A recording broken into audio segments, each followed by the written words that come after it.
ፍሎራ ግቢ ውስጥ ቆንጆዋና በሁሉም የምትወደድ የቋንቋ መምህር ናት። ዛሬ እንደተለመደው ወደ ክላስ ገብታ እያስተማረች ነው። ነገር ግን አንድ የሚወዳት ኬቨን የተባለ ተማሪ ለረጅም ደቂቃዎች አይኑን ከእሷ ላይ መንቀላቅቶት እንዳፈጠጠባት አለ። ይሄ ደግሞ እሷን ከመረበሽም አልፎ ያናድዳት ጀምሯል። በንዴትም እንደቆጣ እሷም ታየዋለች። ከትምህርት ቤት በኋላ ፍሎራ ወደ ቤት እየሄደች ሳለ በድጋሚ ኬቨንን መንገድ ላይ ታየዋለች። ለረጅም ሰዓት ስታፈጥበት እሷም ወደ እሱ እንደተሳበችና እንደወደደችው እንረዳለን። በቀጣይኛውም ቀን ክላስ ውስጥ አንዲት ተማሪ በሆነ ጉዳይ ከፍሎራ ጋር እየተጨቃጨቀች ነው። ፍሎራም በንዴት ለጋጣ ወጥ ባህሪዋ ከክላስ እንድትወጣ ታዛትና ታባራታለች። በዚህ መሃል ወደ ኬቨን ስታይ አሁንም እሷ ላይ እንዳፈጠጠ አለ። ከትምህርት በኋላ ኬቨን ጠዋት ክላስ ላይ ስትጨቃጨቃት የነበረችዋን ልጅ ሲያንገላታትና ደብተሯን ሲበትን በመስኮት በኩል ትመለከታለች። ለእሷ እያደረገ እንደሆነ የሚገባትና ለእሱ መጨነቅ ትጀምራለች። አንዲት መምህርትንም ስለ ኬቨን ግራ የሚያጋባ ባህሪ ስታወራት መምህሯ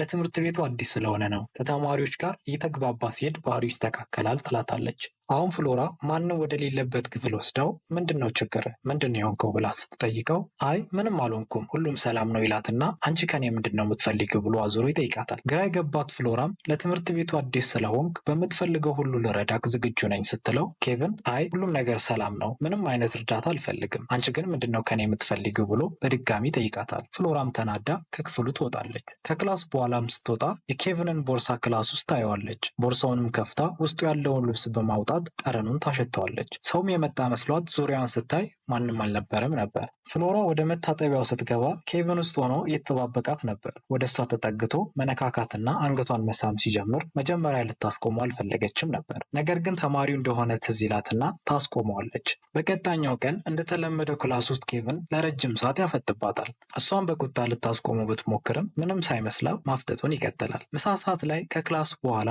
ላግኝሽ ብሎ ሲጠይቃት ፍሎራ እምቢ ትለዋለች። ከበኋላም ወደ ቤት ለመሄድ እየወጣች ሳለ የመኪናው ስፖኪዮ ተሰብሮ ታገኘዋለች። ከዚያም የማስፈራሪያ መልእክት ስልኳ ላይ ሲገባ ኬቨን ይሆናል ብላ በማሰብ ችላ ትለውና ወደ ቤቷ ትሄዳለች። ከቤትም በተደጋጋሚ እየተደወለ ስታነሳው ግን ምንም መልስ ስታጣ መፍራት ትጀምራለች። በቀጣይኛውም ቀን ኬቨንን ክላስ ውስጥ ስታየው ትደነግጣለች፣ ፍርሃትም ይይዛታል። ከረሳኝ ብላ በማሰብ የዓመት እረፍት ወስዳ ለ2 ሳምንት ያህል ቤቷ ትሆናለች። አንድ ቀን የስዕል ጋላሪ ላይ እያለች ኬቨን ይመጣና ሊያወራት ሲሞክር ትሸሸዋለች።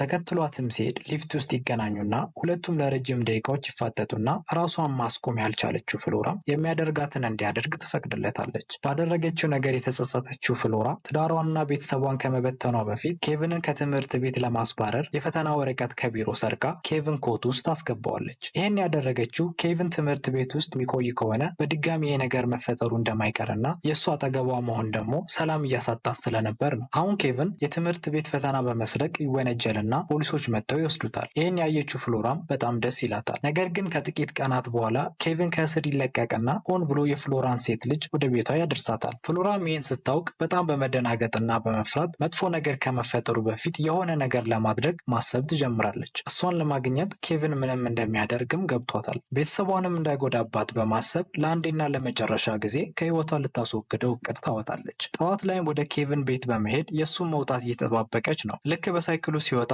ከኋላው መከተል ትጀምራለች። ማንም ወደማያይበት ቦታ ሲደርሱም ከኋላው በኃይል ትነዳና ገጭታው እዚያው ትገለዋለች። ፊልሙ እዚህ ጋር ያበቃል። ላይክ እና ሰብስክራይብ ማድረጋችሁን አትርሱ። በቀጣይኛው ቪዲዮ እስክንገናኝ መልካም ጊዜ